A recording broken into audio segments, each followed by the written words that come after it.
अस्सलाम वालेकुम दोस्तों, हमारी खिदमत में अलीगुल गबोल पेश करे तो नाज़्म डॉक्टर आकाश अंसारी की भेटा। हुन जी जुदाई ॼण सिज में सीरूं विसरी वयूं लाड़ खां ॾखण हीरूं। हुन सठा कई बख़मल बदन ते जीर हुआ लॻा ॼण सिंध जे सीने ते तीर।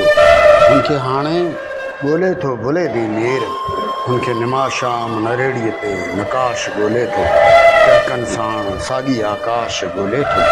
हुनजी मुर्की आजा कई हूंदी फाज़ल, हुन मथां बरसिया बि हूंदा बावरा बादल। हू सीराणी जे समुंड जूं वीरूं विसरी वयूं लाड़ खां ॾखण। हुनखे हसन दर्स भलीकार कई हूंदी, हुनजी आजा हर तख़लीकार कई हूंदी। हुनखे सतार जोखियो जाम ॻोल्हे थो, हुनखे उस्ताद अलाह ॾिनो जो कलाम ॻोल्हे थो। वरण वाट ते वेही हुनखे सारीनि था, हुन लाइ प्रोफेसर अब्दुल्ला डॉक्टर तुफ़ेल निहारीनि था।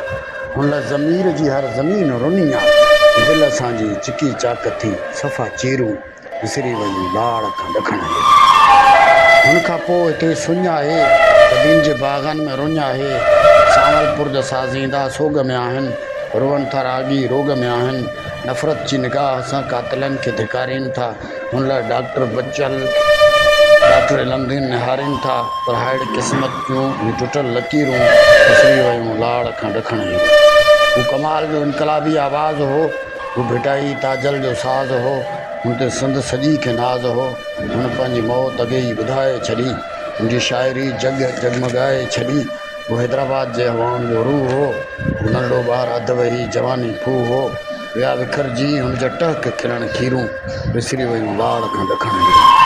हुन सां सभिनि कई रियाज़, हुन सां मिलण लाइ बेताब दानिश अयाज़। हू अमर अंसारी जे आहन में आहे, हू सागर नूर मोहम्मद जे साहन में आहे, हू मजीद मेराणवी जे चाहन में आहे, हू रावल अबन जे राहन में आहे। हुन लाइ नमी निगाहनि वहायूं नीरूं विसरी वयूं लाड़ खां ॾखण। हाणे जेको बि दीन जो रुख़ रखंदो, गीत गुलशन जा अलीगुल चवंदो, आजान जी आमद में आकाश उथी पवंदो। पीर चौक पहुचण खां अॻे सभिनि सां मुर्की मिलंदो, सिंध वासियुनि सां सूर बि हलंदो, हथ हथ में ॾेई गबोल हलंदो। छिॼी हड़ी घांव ते झीरूं विसरी वयूं लाड़ खां ॾखण हीरूं, हुनजी जुदाई सिज में सीरूं।